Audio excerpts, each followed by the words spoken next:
Good afternoon, students. Good afternoon, ma'am. Good afternoon, Good ma'am. afternoon. Uh, what about previous practicals? Have you people completed all the practicals that we have seen till date? Reverberation, Newton's ring experiment, then diffraction of light. So, have you people completed all the practicals provided to you? Yes, ma'am. Okay. But on Junomio, very few submissions are seen. So those students who have not completed the practicals till date, I have extended the deadline as per your request.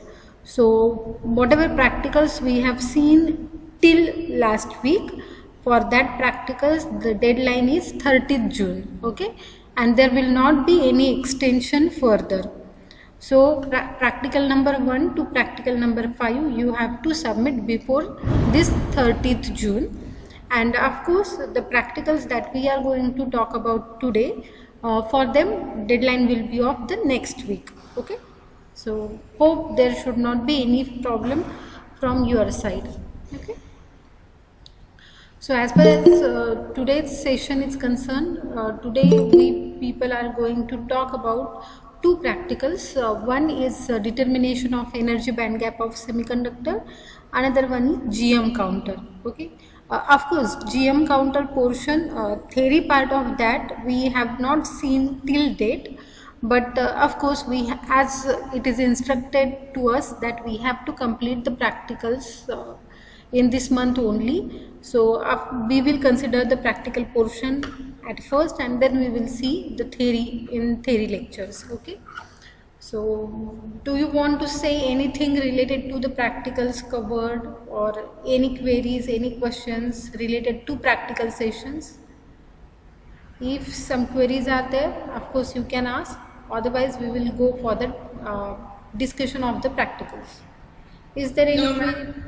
Okay, good. Just a second.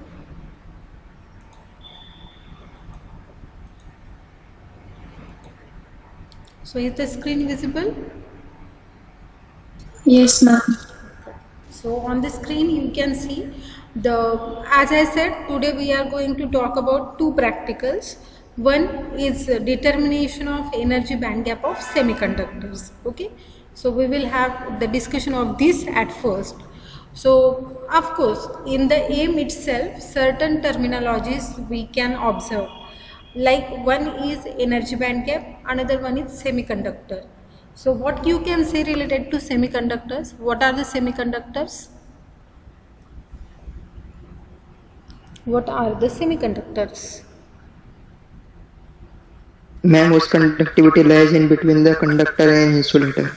Yes, the materials whose conductivity is in between conductors and insulators can be termed as semiconductors. Okay. Any example of the semiconductor or semiconducting material? Silicon, germanium, arsenic.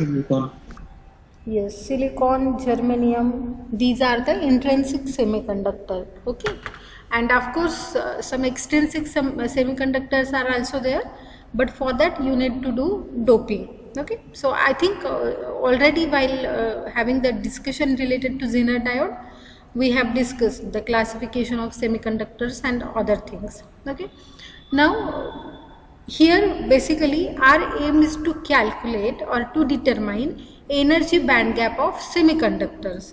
So before understanding the energy band gap of semiconductors, I would like to ask you, what is energy band gap?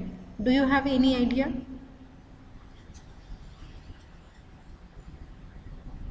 What is energy band gap?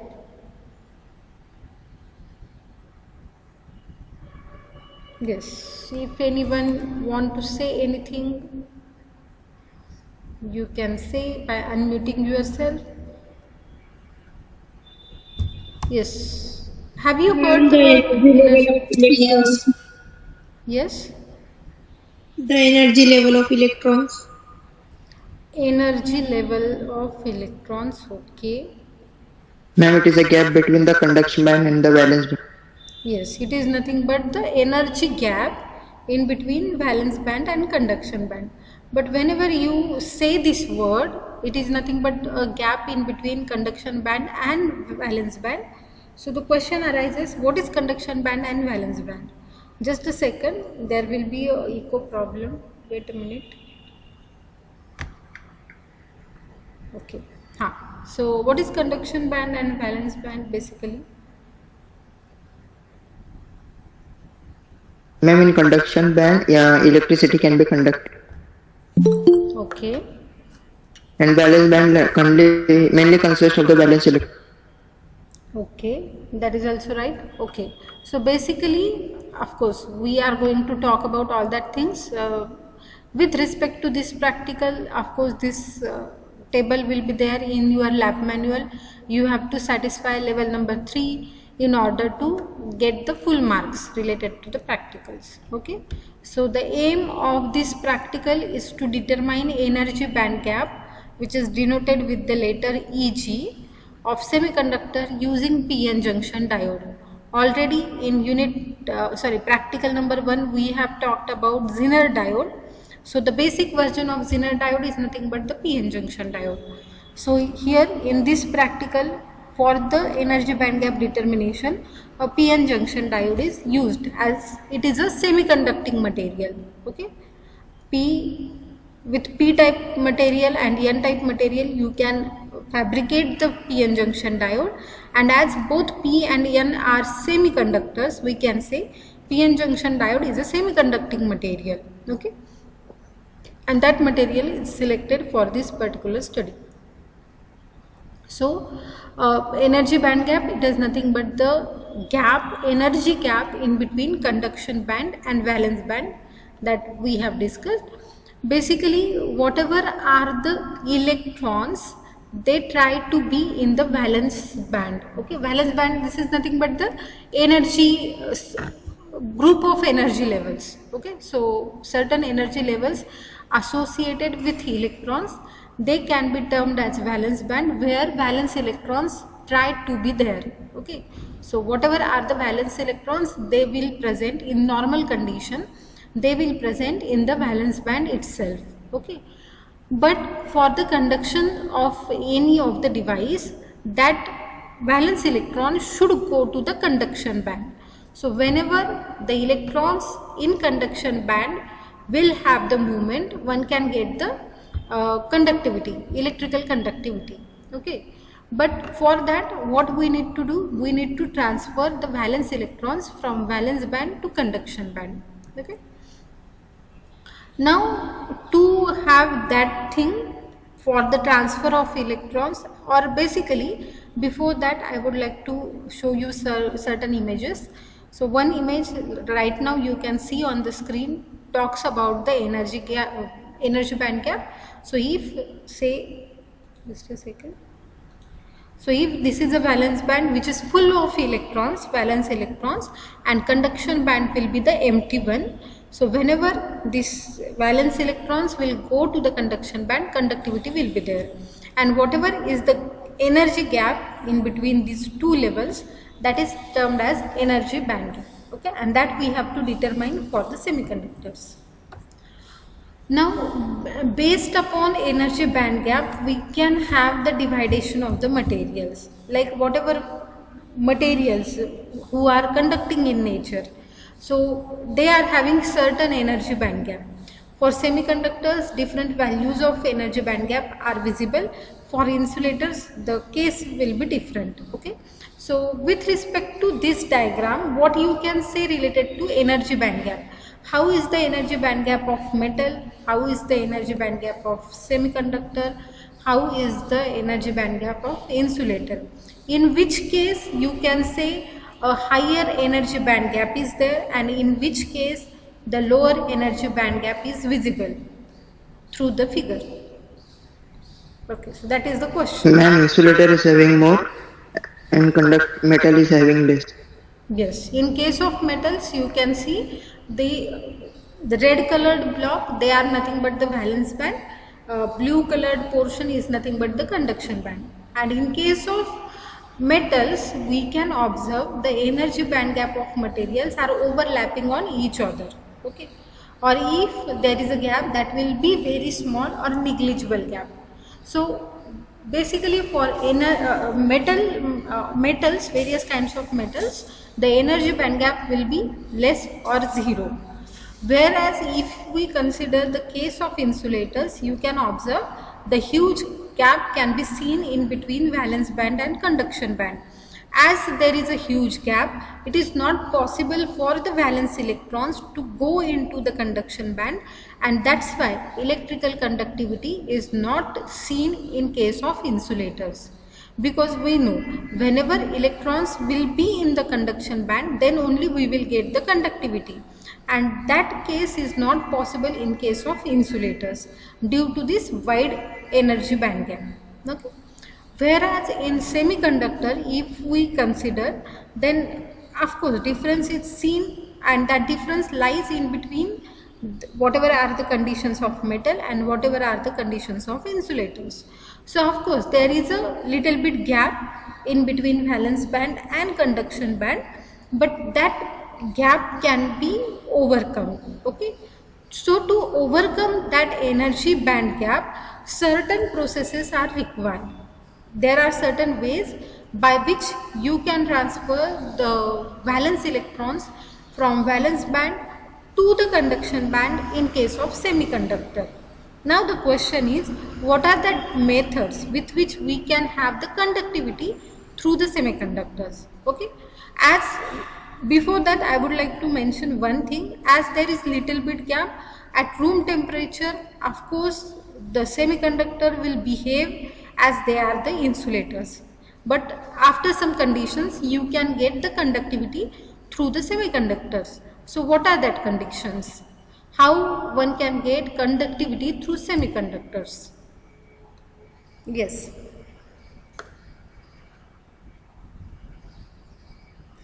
The question is how one can get conductivity through the semiconductor.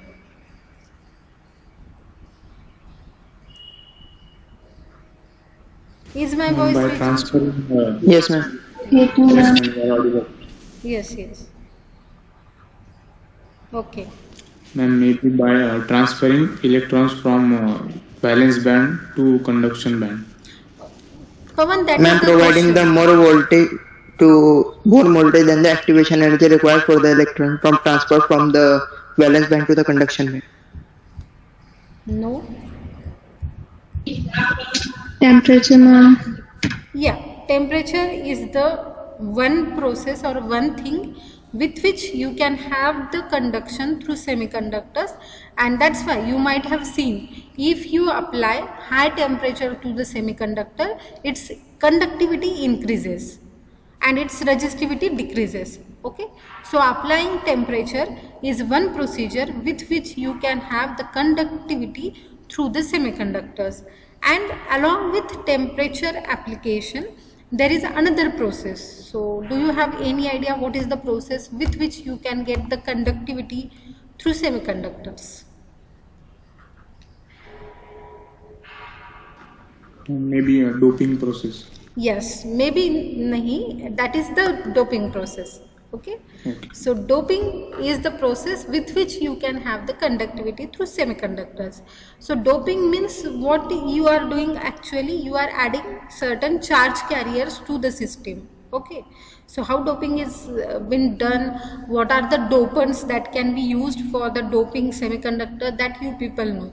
Pentavalent and trivalent impurities, if added to the semiconductor, then that gives you the p-type and n-type semiconductors, and in that case by that doping process one can have the conductivity through the semiconductors. So keep in mind that two processes are there, one is applying temperature, another one is doing the doping. Okay, so that two methods are there, and out of that two methods here in this practical, in order to determine energy band gap, we are going to apply the temperature related process. Okay, so here whatever is the PN junction diode, which is nothing but the semiconducting device that you can see over here, This is the particular kit that is used for the determination of energy band gap, and as we have seen in the aim, we have to use one PN junction diode to calculate the energy band gap.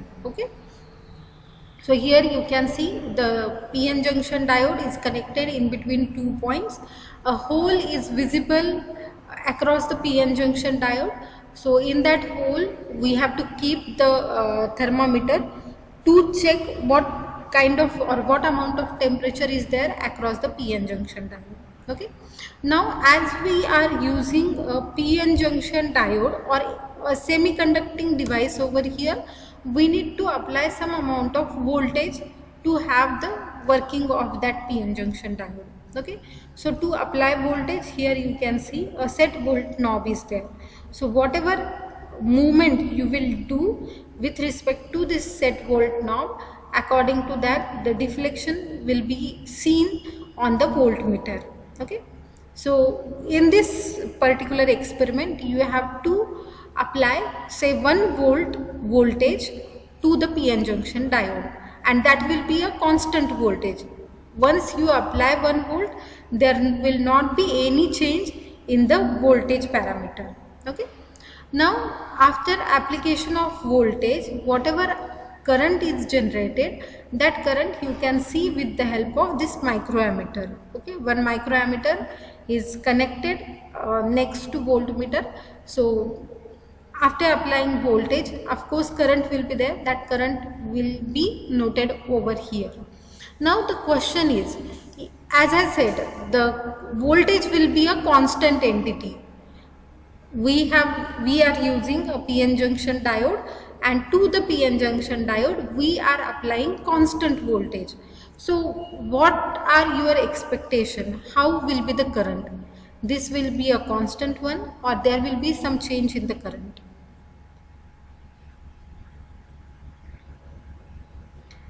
Semiconducting device, you are applying constant voltage.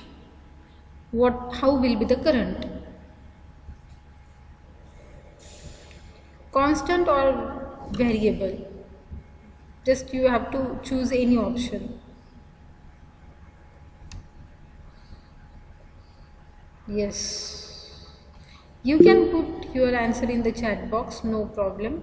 Variable, Pavan is saying variable. Okay, what about others?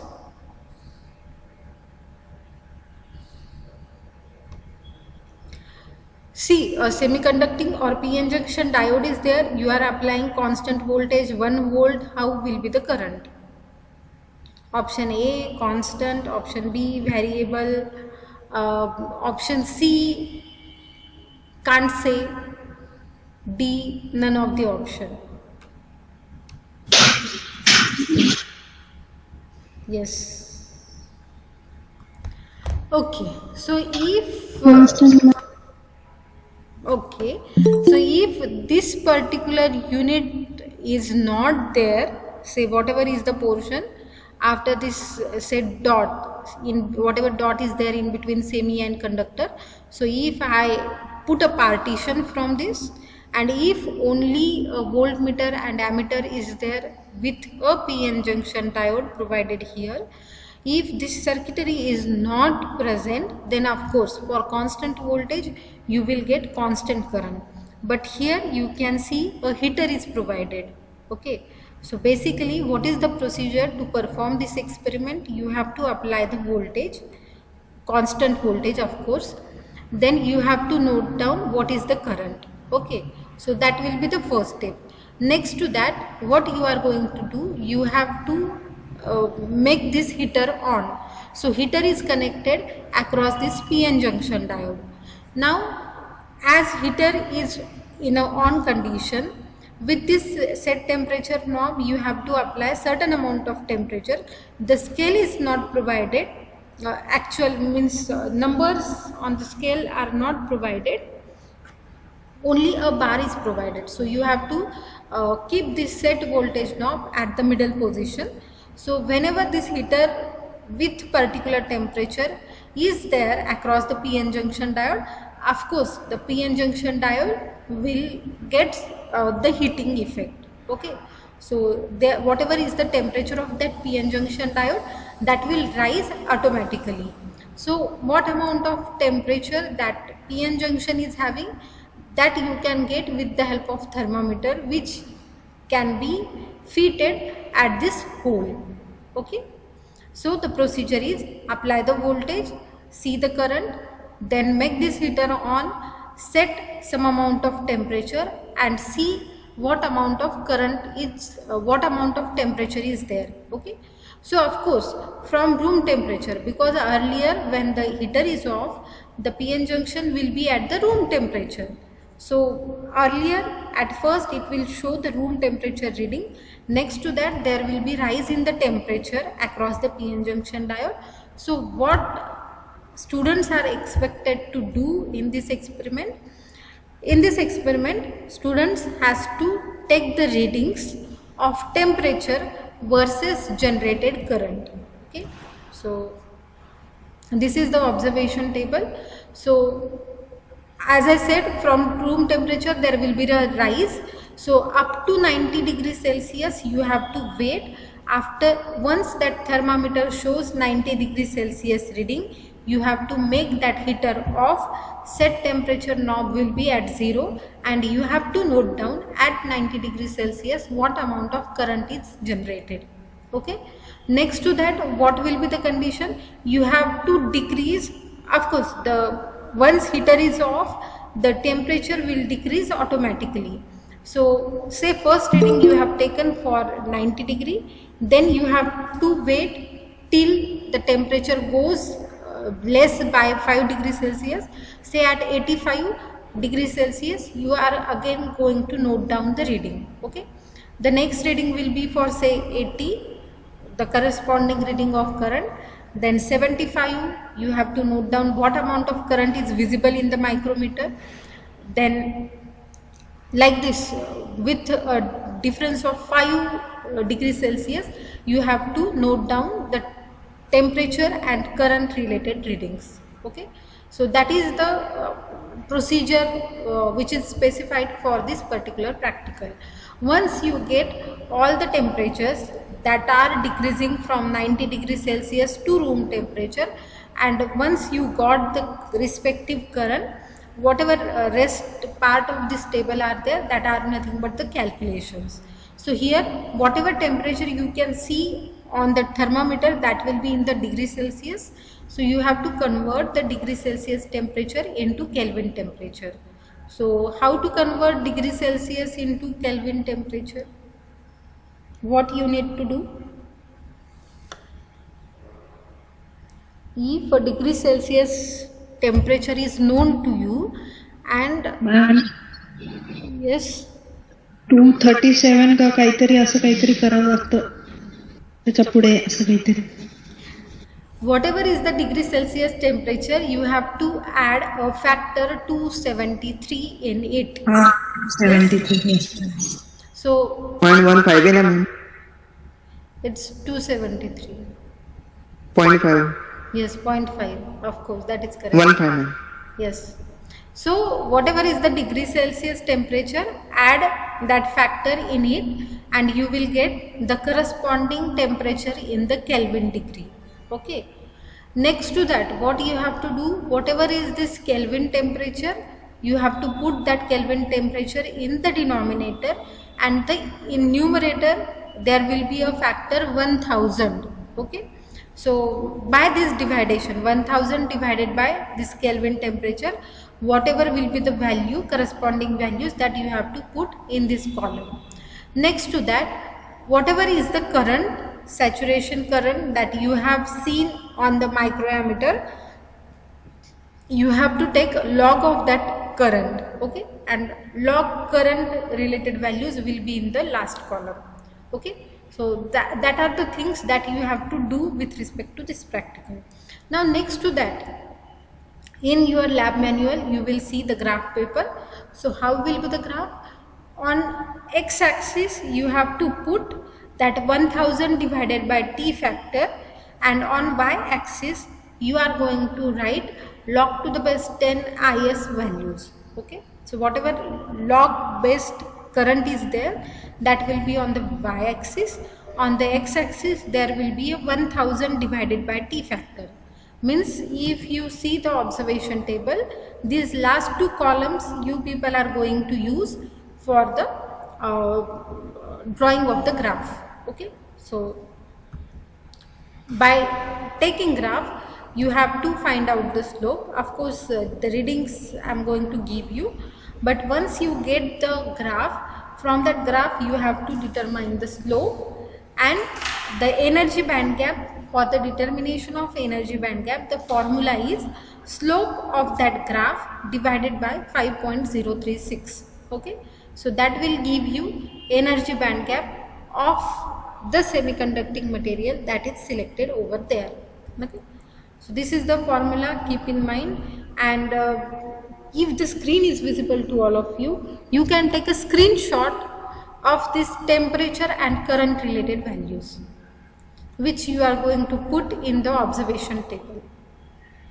And rest of the calculations like conversion into Kelvin temperature, then taking 1000 divided by T factor and log to the base 10 of IS, that part you people are going to do. Okay, so temperature and current values I am going to provide you. The rest part it depends upon you. Okay, so is the values are visible to all of you? See here, 90, 85, 80, 75, 70, 65, 60, 55, 50, 45. These are the readings with respect to temperature in degrees Celsius. Related to current, you can see the first value is 100, second one is 48, then 40, then 32, then 28, 20, 18, 16, 12 and 7. Okay, so the rest part you people are going to do, and of course you have to plot the graph at first, and then you have to give the value by having these calculations. What is the band gap of the germanium diode? Basically here we have used a PN junction diode, but that PN junction diode uses the germanium material. So in the result section you will see this particular sentence. So after calculation of this factor you will get the value, and that value you people are going to put over here. So this is the energy band gap related practical. Is there any doubt from your side? I have searched for the virtual lab, but virtual lab of this particular practical is not available.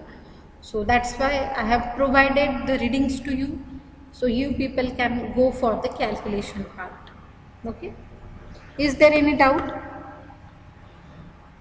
No, ma'am. Okay. So in order to calculate the slope, basically of course this is the general expression. Whatever graph you can see on the screen, that is not having any correlation with the contents of the today's practical, but just to give you the idea related to the slope. Basically if you get such kind of line in the graph, then what you need to do, you need to consider any 2 points on that line. Okay, so suppose here you have taken 1 point and here you have taken the say another point, then you have to put normals from this point on the x-axis, from this point on the x-axis, and from the same point on the y-axis. Okay, so you people are going to put the normals. Now whatever is the difference in between the 2 points on the x-axis and 2 points on the y-axis, that will give you the slope. So to calculate the slope, the formula is y2 minus y1 divided by x2 minus x1. Okay, so if after plotting the graph, if you are having any confusion, you can ask me at that moment, no problem. Okay, so this is the practical related to the energy band gap. Now I will go to the second practical. Okay, so this practical, of course the understanding will not be clear from your side with respect to this practical because the theory portion we have not seen till this date. Okay, so basically this practical, the aim of the practical is to determine the plateau and optimal operating voltage of a GM counter. Okay. Now what is GM counter? Basically GM counter is the full form, you can see, Geiger-Müller counter. Geiger and Müller are the two scientists who has developed a particular device which is used to detect the radiations. Okay. Next to our unit number 3, we people are going to talk about the nuclear physics. In nuclear physics area, basically you people might be knowing that there is one term known as radioactivity. Okay. There are certain materials which emit some certain amount of radiations into the environment. That kind of materials are known as radioactive elements, and radioactive elements emit some radiations into the surrounding. Whatever are the radiations, of course they are harmful to the society, but there are some positive sides of that radiations. Okay, so whatever that radiations get generated through the virtue of radioactivity, that radiations can be detected with the help of Geiger-Müller counter. Okay, so the counting of radiations is done with GM counter, and that's why the counter word is given to this particular device. So with respect to this one, of course you need to describe the entire GM counter setup. That will be the condition. The aim we have seen to determine the plateau and optimal operating voltage of a GM counter. To perform this particular experiment, you will require the Geiger-Müller counter, its setup, and along with that radioactive source is required. Now these radioactive sources, they are not very handy, and that's why to get any radioactive source, as they might be harmful, you need to have the certain what we can say, governmental procedures. Like whenever we have purchased the radioactive source at our college, we have followed that procedure. So you have to take permissions from the government that we are using the radioactive source for some study kind of thing. If permission is granted, then only you can handle the radioactive source. Okay. Of course, for the study purpose, the radioactive sources that are used, they are having very less amount of radiations, but whatever are the radiations, they can create harmful effects on the human race. Okay, so that one thing you need to consider while dealing with any radioactive element. So can I ask who is the person who has determined or who has invented this radioactivity?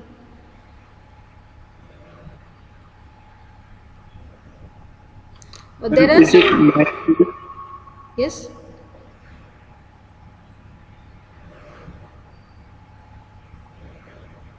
Yes. Henry some. Yeah, Henry Becquerel. Okay, and basically the most important work related to radioactive elements, whatever are the radioactive elements, can you give some examples? Whatever are shown over here, besides that, do you know any example?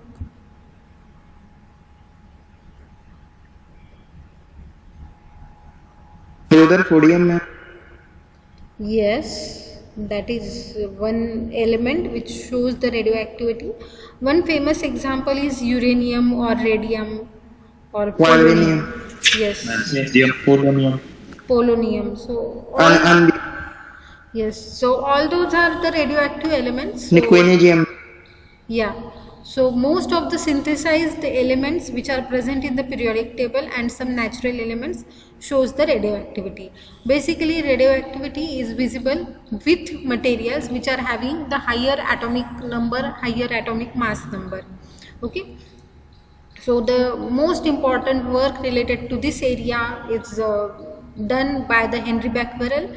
Next to Henry Becquerel, of course, Marie Curie, Pierre Curie, they have done a lot of work related to the radioactivity.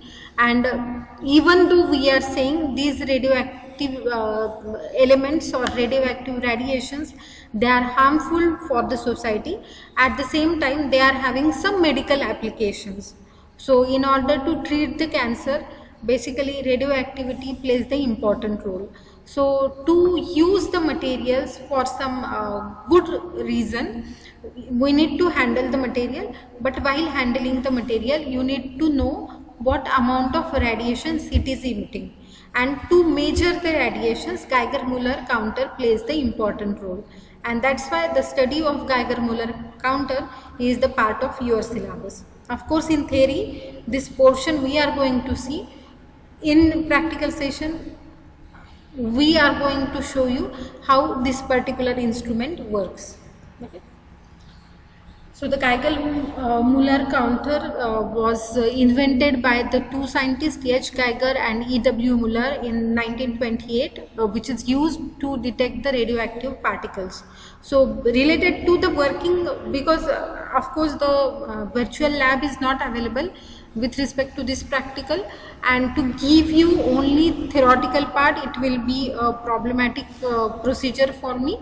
So what we have done, we have created a working video of the instrument. So I'll give you this